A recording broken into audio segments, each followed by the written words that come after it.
انہوں نے غور سے دیکھا تو کہا کہ یہ تو لگتا ہے کہ مولانا حشمت علی خان ہیں، اکیلے ہیں، چلو ذرا بحث کیا جائے، ذرا دیکھا جائے کتنے پانی میں ہیں۔ تو پلیٹ فارم نمبر 2 سے پل پار کر کے پلیٹ فارم نمبر 1 پر آئے اور علامہ حشمت علی خان کے پاس پہنچ کر کہتے ہیں حضرت آپ کا نام کیا ہے اور آپ کا مکان کہاں ہے اور آپ کا کام کیا ہے؟ تو علامہ حشمت علی خان نے شیر کی طرح دہاڑتے ہوئے فرمایا کہ حشمت علی میرا نام ہے، پیلی بھیت مکان ہے اور وہابیوں کو جہنم میں پہنچانا میرا کام ہے۔ واہ واہ واہ، سبحان اللہ سبحان اللہ، زندہ باد۔ تو کہا حضرت بڑے جلالی لگ رہے ہیں، ہم نے نام ہی تو پوچھا ہے۔ کہا تم لوگوں کو دیکھتا ہوں تو میرا خون کھولنے لگتا۔ کہا حضرت کہاں سے آ رہے ہیں؟ کہا حضرت نظام الدین حضرت سلطان الہند خواجہ غریب نواز کے دربار میں فاتحہ پڑھنے کے لیے گئے تھے، وہیں سے آ رہے ہیں۔ کہا سنا ہے وہاں کوئی جنتی دروازہ بھی ہے۔ کہاں جنتی دروازہ ہے؟ کہا تو جنتی دروازہ میں آپ گھسے بھی ہوں گے، گزرے بھی ہوں گے؟ کہا بالکل وہاں سے ہو کر کے میں آ رہا ہوں۔ کہا تب تو آپ جنتی ہو گئے ہوں گے؟ کہا الحمدللہ میں جنتی ہوں اور تمام سنی مسلمان جنتی ہیں۔ سبحان اللہ۔ کہا اگر آپ جنتی ہیں تو رسول اللہ صلی اللہ علیہ وسلم نے ایک صحیح حدیث میں فرمایا ہے جو جنتی ہوگا اس کے بدن سے جنت کی خوشبو پھوٹ رہی ہوگی۔ تو ذرا سون کر دیکھیں آپ کے بدن سے جنت کی خوشبو آ رہی ہے کہ نہیں؟ تو تبلیغی جماعت والے چاروں طرف سے ناک لگا کر سونگنے لگے، کوئی یہاں ناک لگا رہا ہے، کوئی یہاں ناک لگا رہا ہے، کوئی ادھر ناک لگا رہا ہے، چاروں طرف سے ناک لگا کر سونگ رہے ہیں۔ کہہ رہے حضرت کوئی خوشبو نہیں آ رہی ہے۔ رسول نے فرمایا ہے جو جنتی ہوگا اس کے بدن سے جنت کی خوشبو پھوٹ رہی ہوگی۔ آپ کے بدن سے تو جنت کی خوشبو آ ہی نہیں رہی ہے، آپ جنتی نہیں ہے۔ علامہ حشمت علی خان نے کہا مردود، صرف ایک ہی حدیث یاد ہے، دوسری حدیث رسول پاک نے یہ بھی فرمایا ہے جو جہنمی ہوگا اس پر جنت کی خوشبو حرام ہو۔ تم لوگ جہنمی ہو، گستاخ رسول ہو، اس لیے تم پر جنت کی خوشبو حرام ہے۔ جب خوشبو حرام ہے تو آئے گی کہاں سے؟ اسی لیے تم کو خوشبو نہیں آ رہی۔ کیا کہنے، زندہ باد زندہ باد، نعرہ تکبیر، نعرہ رسالت، مسلک اعلی حضرت۔ اس لیے میرے دوستو یہ فتنوں کا دور ہے، بے شمار باطل فرقے وجود میں آ چکے ہیں، سب سنیوں کے دین و ایمان پر ڈاکہ ڈالنے کی کوششیں کر رہے ہیں، اور یہ جتنے فرقے ہیں سب اپنے آپ کو قرآن اور حدیث کے مطابق بتاتے ہیں، اپنے آپ کو جنتی بتاتے ہیں، اپنے آپ کو حق پر بتاتے ہیں، لیکن رسول پاک نے ایک کسوٹی دے دی ہے، ایک معیار دے دیا ہے، ایک آئینہ دے دیا ہے، اس آئینے میں تمام باطل فرقوں کا چہرہ بے نقاب ہو سکتا ہے۔ وہ آئینہ ہے ما انا علیہ واصحابی، جو میرے طریقے پر ہوگا، میرے صحابہ کے طریقے پر ہوگا وہ جنتی ہے، اور جو صحابہ کے طریقے پر نہ ہو وہ جنتی نہیں ہو سکتا۔ الحمدللہ آج کے دور میں بے شمار فرقے ہیں، لیکن جو فرقہ صحابہ کے طریقے پر ہے وہ ہم اہل سنت ہیں، جن کی پہچان اس دور میں مسلک اعلی حضرت سے ہوتی ہے۔ اور سنیے اعلی حضرت کا احسان عظیم، جب اعلی حضرت کا ذکر ہوتا ہے تب بہت سارے لوگوں کے چہروں پر شکن آ جاتی کہ ہر جگہ اعلی حضرت اعلی حضرت اعلی حضرت اعلی حضرت ہی کا نام لیتے ہیں۔ تو میں نے ایک جگہ کہہ دیا تھا کہ اعلی حضرت کا نام نہیں لیں گے تو کیا تمہارے باپ کا نام لیں گے؟ تمہارے باپ نے کون سا کارنامہ انجام دیا ہے کہ ان کا نام لیں؟ اعلی حضرت امام احمد رضا نے اتنی کتابیں لکھ دی، ایسی ایسی کتابیں لکھ دی، ایسے ایسے دلائل و براہین فراہم کر دیے کہ اب قیامت تک جو بھی باطل سر اٹھائے گا اعلی حضرت کی کتابوں کی روشنی میں اس کا منہ توڑ جواب دیا گیا۔ اعلی حضرت ہمارے محسن ہیں، اعلی حضرت نے ہمارے اوپر کرم فرمایا ہے، اعلی حضرت نے ہمارے دین و ایمان کی حفاظت فرمائی ہے، اس لیے ہم جہاں بھی ہوتے ہیں اعلی حضرت کا نام لیتے ہیں اور اعلی حضرت کا خطبہ پڑھتے ہیں۔ حضور اعلی حضرت، نعرہ رسالت، عشق محبت، عشق محبت، فیضان حضور صوفی ملت، حضور شفیع ملت، نعرہ تکبیر، نعرہ رسالت۔ اعلیٰ حضرت کے زمانے کے ایک بہت بڑے محدث ہیں علامہ وسیع احمد محدث سورتی رحمت اللہ علیہ، انہوں نے اس سوال کا بڑا خوبصورت جواب اپنے زمانے میں دے دیا۔ علامہ وسیع احمد محدث سورتی اعلیٰ حضرت کے مرید اور خلیفہ نہیں ہے، اعلیٰ حضرت کے شاگرد نہیں ہیں، بلکہ اعلیٰ حضرت کے معاصرین میں ہیں، اور عمر میں اعلیٰ حضرت سے زیادہ تھا، اور علم حدیث میں اتنی مہارت کہ اس دور میں ان سے بڑا کوئی محدث نہیں تھا۔ اعلیٰ حضرت عظیم البرکت جب ان کے پاس خط لکھتے تو کبھی لکھتے کنز الکرامت جبل الاستقامت، کبھی اعلیٰ حضرت فرماتے الاسد الارشد، کبھی اعلیٰ حضرت عظیم البرکت ان کو محدث صاحب کے لقب سے یاد کرتے۔ اور یاد رکھو اعلیٰ حضرت جن کو محدث صاحب کہتے ہیں وہ بلا شبہ اپنے دور کا صرف محدث نہیں ہے بلکہ امیر المومنین فی الحدیث ہے، کیونکہ امام احمد رضا کی زبان میں اناؤنسروں کی زبان نہیں تھی، غیر ذمہ دار لوگوں کی زبان نہیں تھی۔ اعلیٰ حضرت جو جملہ اور جو لفظ کسی کے بارے میں بولتے تھے سوچ سمجھ کر بولتے تھے، اور ایک حرف بھی مبالغے میں بولنا اعلیٰ حضرت جھوٹ سمجھتے تھے۔ اس لیے اعلیٰ حضرت جب فرما رہے ہیں کہ محدث صاحب ہیں تو بلا شبہ وہ اپنے دور کے محدث علی الاطلاق ہیں، وہ صدر الشریعہ کے بھی استاد ہیں، محدث اعظم کچھوچوی کے بھی استاد ہیں۔ ان سے محدث اعظم کچھوچوی نے پوچھا کہ حضور آپ مولانا فضل الرحمن گنج مراد آبادی کے مرید ہیں، لیکن میں دیکھتا ہوں جہاں ہوتے ہیں اعلیٰ حضرت کرتے ہیں، درسگاہ میں آپ بیٹھتے ہیں تو پڑھاتے ہیں، اور پڑھانے کے دوران بھی آپ اعلیٰ حضرت کا ذکر کرتے ہیں، جلسگاہ میں ہوتے ہیں تو اعلیٰ حضرت کا خطبہ پڑھتے ہیں، نجی مجلسوں میں ہوتے ہیں تو اعلیٰ حضرت کا تذکرہ کرتے ہیں۔ آخر کیا وجہ ہے؟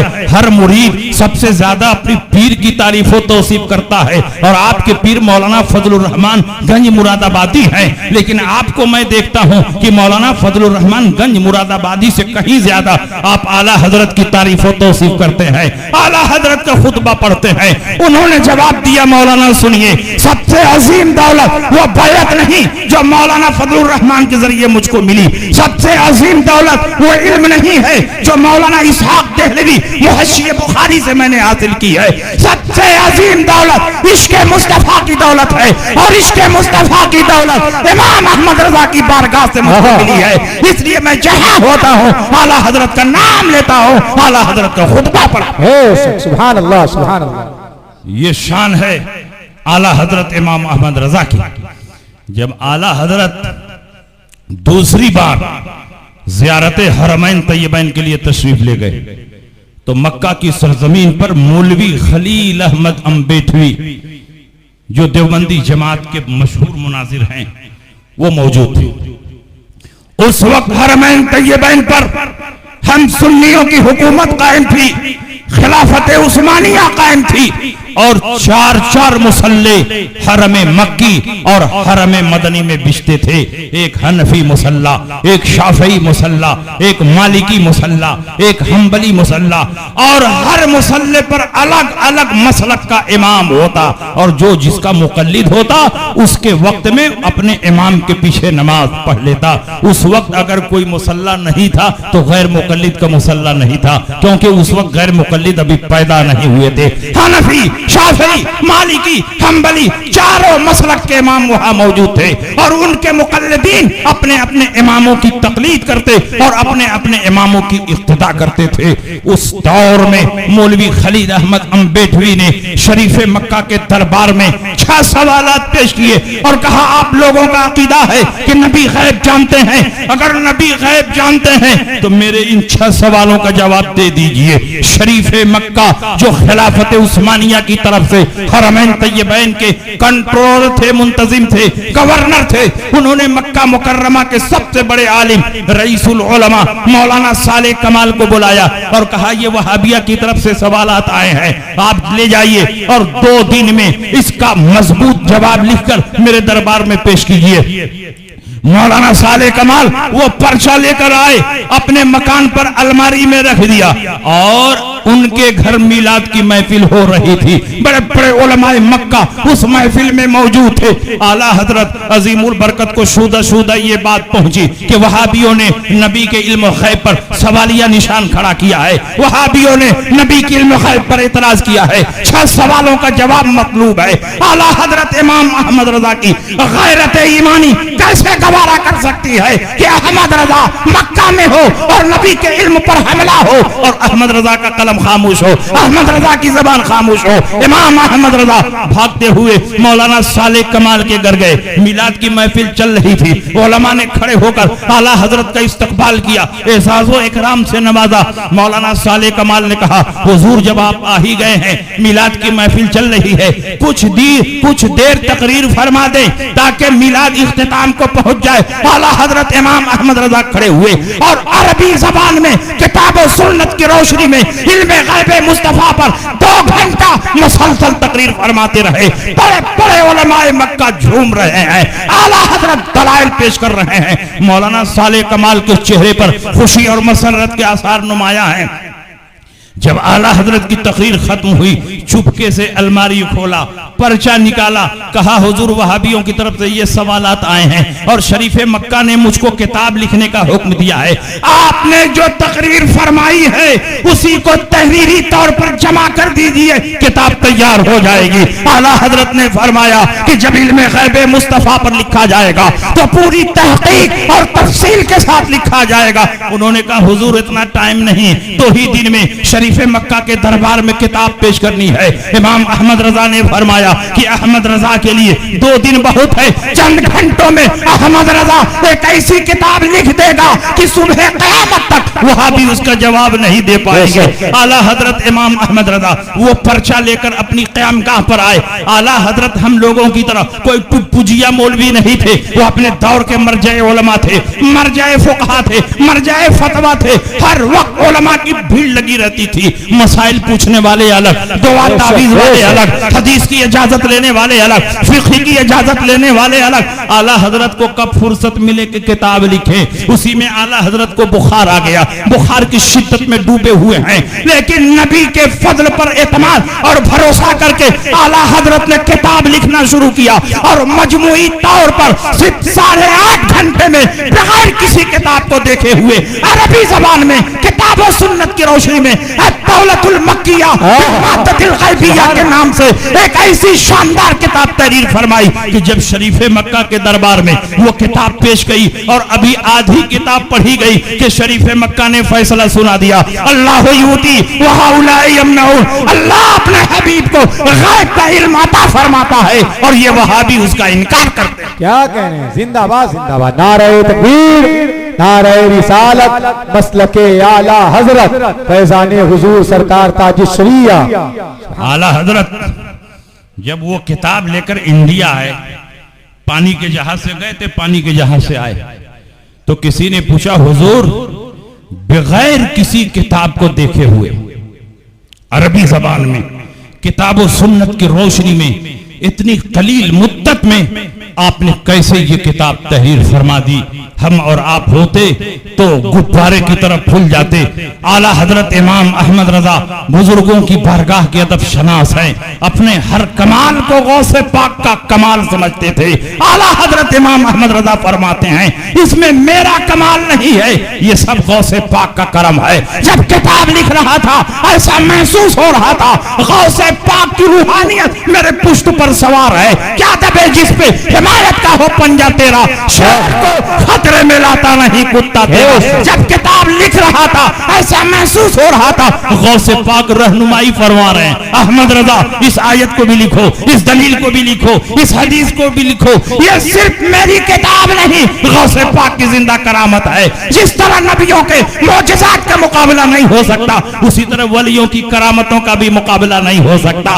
کل بھی یہ کتاب لاجواب تھی، آج بھی یہ کتاب لاجواب ہے اور صبح قیامت تک لاجواب رہے۔ بے شک، سبحان اللہ سبحان اللہ۔ یہ اعلیٰ حضرت امام احمد رضا کی شان اور اعلیٰ حضرت نے علم غیب کے موضوع پر جو باطل کی سرکوبی کی ہے اس کی خبر 170 سال پہلے گجرات کی سرزمین پر ایک بہت بڑے ولی نے دے دی تھی۔